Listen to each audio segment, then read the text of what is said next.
He stepped out of the gaming zone and back to reality. The outside world came rushing back at him like a wave thundering to the shore. He was expecting the spoils of war, shouting, hugging, maybe kissing even, especially from Angela. The world was his, but no cheers of congratulation, or hugs, or anything really. He screwed up his face in disappointment at the nonplussed effect of his triumph. He eased off the wheel and got the strange impression that he was alone. What on earth was going on? He turned to face Angela, but she had her back to him, as did all the others. Wow, I must have really impressed. Not. He grimaced and felt his world was slowly deflating. What could possibly be more important than the game? It was everything. But not at this moment. He wiped his sodden brow with the back of his hand and pushed back his wet curly hair, but it only flopped back down again. He breathed deeply and his head dropped back against the headrest. He took a few more seconds to regain his composure, sucked in a mouthful of air and blew it out again. He stepped out of the chair and just stood there. He noticed that nearly everyone in the arcade had stopped whatever they were doing. The only sounds were the chirps and wahoos of the slot machines flashing away in the background. Suddenly, he could see the reason for it all. Why everyone had stopped what they were doing. Standing in the foyer of the amusement arcade was what looked like a plastic spaceman. The figure was at least 2 meters high and had a brilliant white, plastic-coated body. Robert rubbed his eyes and blinked in disbelief. I've been way too immersed in that game. When he focused again, it was still there. What the hell is that doing here? He said more than thought. Mummy? Mummy, what's that? One little girl asked her mother excitedly. Nothing, dear. Just hold on to Mummy's hand. There's a good girl. Her mother stuttered nervously, feeling for her daughter's hand whilst keeping her eyes fixed on the spaceman. The robot wasn't moving.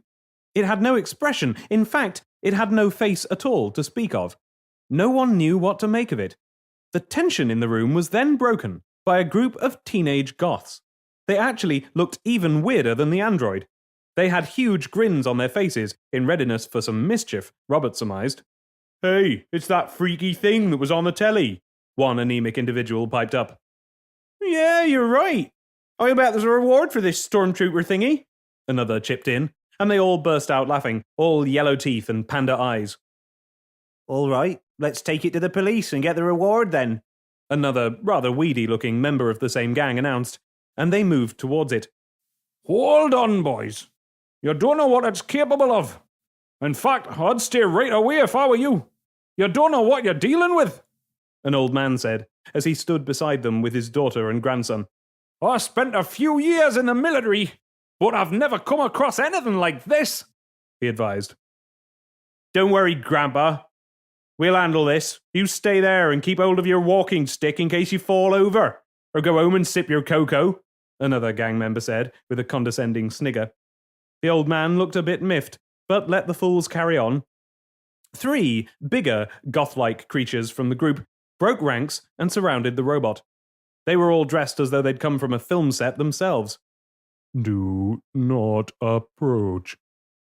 Crank's melodic, broken voice hummed as he flicked his head from side to side. He was fully alert and ready for action. Ooh, shut up, Tin Man, another of the gang blasted back. It's some kind of plastic, you idiot, the voice of another from his gang corrected. Oh yeah, he then realized. Ignoring the advice they had just received, they moved in regardless. The beefy goths attacked by grabbing an arm each, and the other stooped down and gripped the robot's legs. This unit is under attack. A message flashed up from within Crank's computer mind. Self-defense mode, another message displayed on his inner screen. Within fractions of a second, the 3 yobs were airborne, heading in totally different directions. This was with only a couple of harmless flicks of the robot's movement. One went crashing through a side panel partition, exploding the glass into fragmented particles and showering everyone in close proximity.